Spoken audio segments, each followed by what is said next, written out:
Pablo আর কোনো message পাঠায়নি। রূপকথা নিজেও বুঝতে পারছিল না কি বলবে। ভেবেছিল হাওড়া এসে জানিয়ে দেবে। রাহুলের সঙ্গে গল্প করতে করতে এতটা দেরি হয়ে যাবে বুঝতে পারেনি। পাবলো হয়তো অনেকক্ষণ রাস্তায় দাঁড়িয়ে ফোন করছিল। ফোনে না পেয়ে হয়তো অনেক চিন্তাও করেছে। তাছাড়া পাবলো অনেকদিন হলো মেসে থাকে না। মেসের কি অবস্থা জানেও না রূপকথা। পাবলো কি আদৌ থাকার মতো কোনো জায়গা পেয়েছিল রাতে?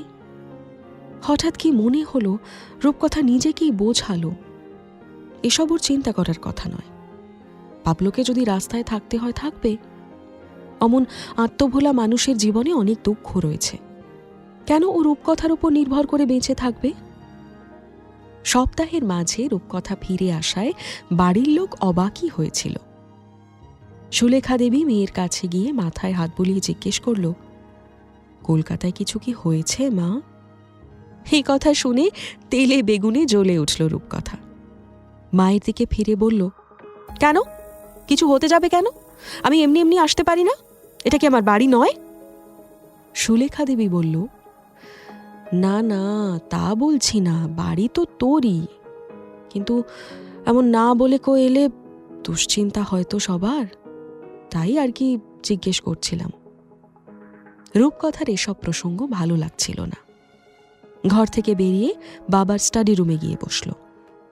সঞ্জীববাবু নিজের ঘরেই ছিল। সুলেখা দেবী তাকে খুঁচিয়ে বলল, মেয়েটাকে কেমন অস্থির দেখাচ্ছে, তুমি একবার গিয়ে দেখো না। আমায় তো কিছুই বলল না। সঞ্জীববাবু স্টাডি রুমে গিয়ে মেয়ের পাশে বসল। রূপকথা ঘর অন্ধকার করে টেবিলে মাথা দিয়ে শুয়েছিল। একটা ছোট আলো জ্বলছিল ঘরে। বাবা যে পাশে এসে বসেছে সেটা সে টের পেয়েছিল। সঞ্জীববাবু কোনো ভূমিকা না করেই বলল, নতুন কাজের জায়গা কেমন? চাপ আছে? রূপকথার এই প্রশ্নগুলো বড় পছন্দের মনে হলো। চেয়ারে দুটো পা তুলে বাবার দিকে তাকিয়ে বলল, না না, এখন তো সবে ট্রেনিং হচ্ছে, চাপ তেমন নেই। কাল আমাদের স্লাম এরিয়াগুলো ঘুরিয়ে দেখাবে। ওখানকার বাচ্চাদেরই তো নাচ শেখাতে হবে, তাই আর কি।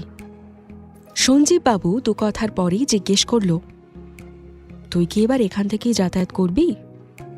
এই প্রশ্নে বাবার কোনো দোষ খুঁজে পেল না রূপকথা, কিন্তু জুৎসই কোনো উত্তরও খুঁজে পেল না। সঞ্জীববাবু নিজেই বলল, ঠিক আছে, দেখ কটা দিন বাড়ি থেকে যাতায়াত করে, যেটা তোর সুবিধে।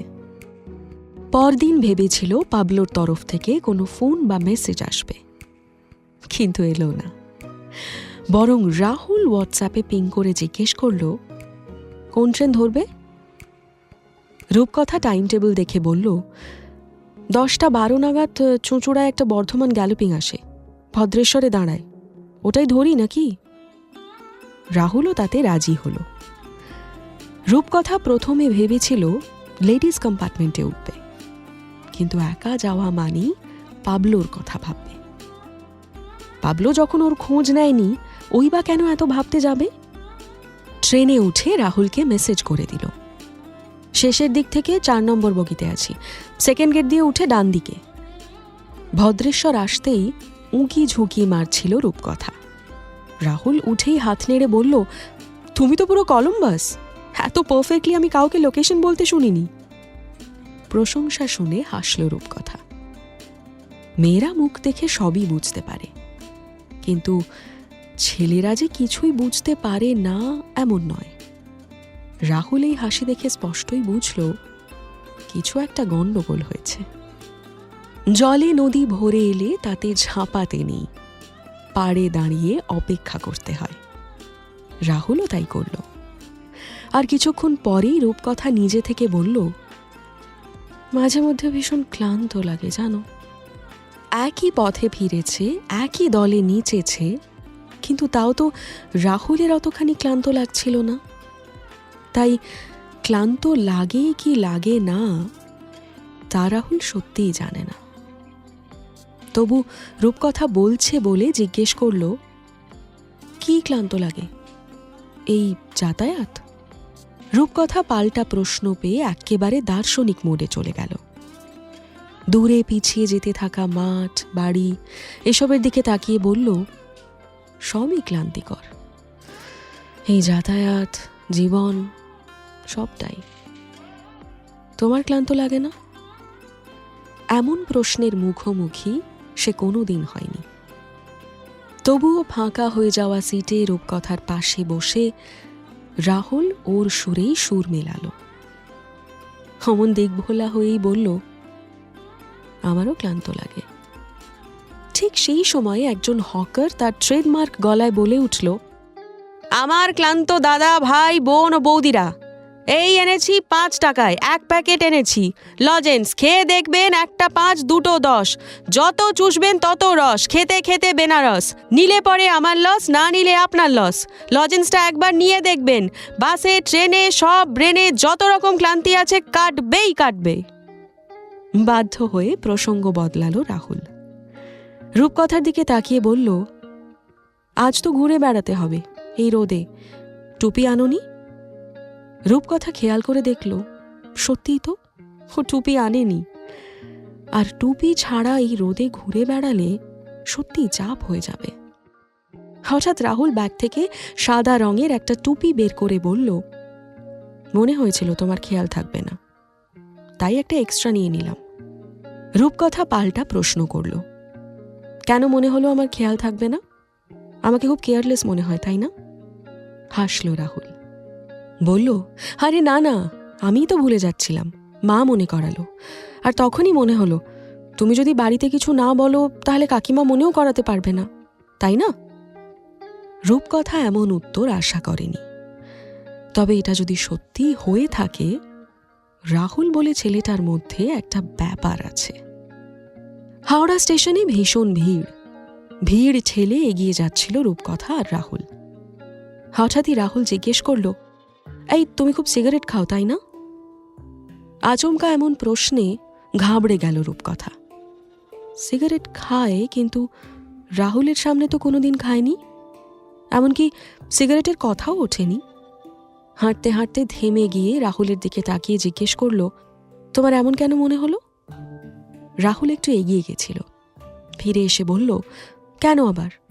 আয়নায় কতদিন তাকাওনি নিজের দিকে? ঠোঁটগুলো দেখেছ, কালো হয়ে গেছে। হাসল রূপকথা।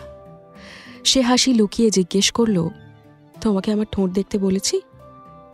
রাহুল কিছু বলল না, আবার হাঁটতে শুরু করল। ফুলবাগান মিনি যেখানে থামল, সেখানেই দাঁড়িয়েছিল পাবলো।